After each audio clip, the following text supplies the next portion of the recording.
ètò ìdìbò gómìnà ìpínlẹ̀ Èkó bí ó ṣe ti ń súnmọ́lé, tí ó sì jẹ́ wípé awuyewuye ti ń lọ wípé bàbá ti sọ̀rọ̀ o. Ifá Èkó, ìyún olórí oko orílẹ̀-èdè Nàìjíríà Ààrẹ Bọ́lá Ahmed Tinubu, ó ti kéde wípé igbákejì gómìnà ìpínlẹ̀ Èkó lásìkò yìí, ọ̀mọ̀wé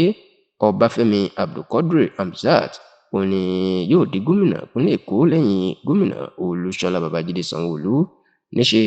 ni àwọn tó jẹ́ olólùfẹ́ àti alátìlẹyìn gómìnà àná nípínlẹ̀ Èkó, ìyẹn ọ̀gbẹ́ni Akínwùmí Àǹbọ̀dé, ni wọ́n mà ti ń fapá jánu tí wọ́n ń sọ̀rọ̀ gidigidi wípé ọ̀rọ̀ ọ̀hún kò dùn mọ́ àwọn nínú, nítorí pé Àǹbọ̀dé ní ọ̀pọ̀ àwọn ará ìpínlẹ̀ Èkó fẹ́ kó wá ṣe gómìnà fún sáà kejì, àti pé òun ní ọ̀pọ̀ àwọn ọmọ ẹgbẹ́ òṣèlú APC ni àwọn náà ni wọ́n ń gbìyànjú láti jẹ́ kó di gómìnà, ṣùgbọ́n tí àṣírí ìdí tí wọn ò fi fún Àǹbọ̀dé tí wọ́n fẹ́ kó ṣe gómìnà ìpínlẹ̀ Èkó tó mà ti tú sí tẹlifíṣàn Yorùbá Tòótọ́ lọ́wọ́, tó sì jẹ́ pé àṣírí ọ̀hún ní tẹlifíṣàn Yorùbá Tòótọ́ ńlá mú wá fún yín nínú ìròyìn tí tá à ń gbé jáde yìí. Ẹ rántí pé láàrin ọdún 2015 sọdún 2019 ni Àǹbọ̀dé ni ó ṣe gómìnà ìpínlẹ̀ Èkó. Bẹ́ẹ̀ lọ́pọ̀ àwọn ará ìpínlẹ̀ Èkó náà máa ń ròyìn ẹ̀ sí rere dàsìkò yìí nítorí pé wọ́n ló ṣiṣẹ́ púpọ̀, ṣùgbọ́n tí Tinubu tí ò tíì di ààrẹ ńgbà náà, tóun àtàwọn àgbà ẹgbẹ́ òṣèlú APC tá fẹ̀sùn kàn pé lóòótọ́ ló ṣe dáadáa o, ṣùgbọ́n kò fowó ìlú kò fi tọ́jú àwọn àgbà ẹgbẹ́, tó sì jẹ́ pé ìdí èyí wọn ò fi jẹ́ kó ṣe sáà kejì tán gba tíkẹ́ẹ̀tì fún gómìnà Babájídé Olúṣọlá Sanwó-Olú lásìkò yìí. Ṣá o, nítorí ọ̀rọ̀ yìí ni wọ́n fi ní Tinubu ti dáríjì Àǹbọ̀dé lórí ìjà tó ṣẹlẹ̀ láàrin wọn, àti pé Àǹbọ̀dé ni wọ́n fi ṣe gómìnà ní ọdún tí ó ń bọ̀. Ṣùgbọ́n ní báyìí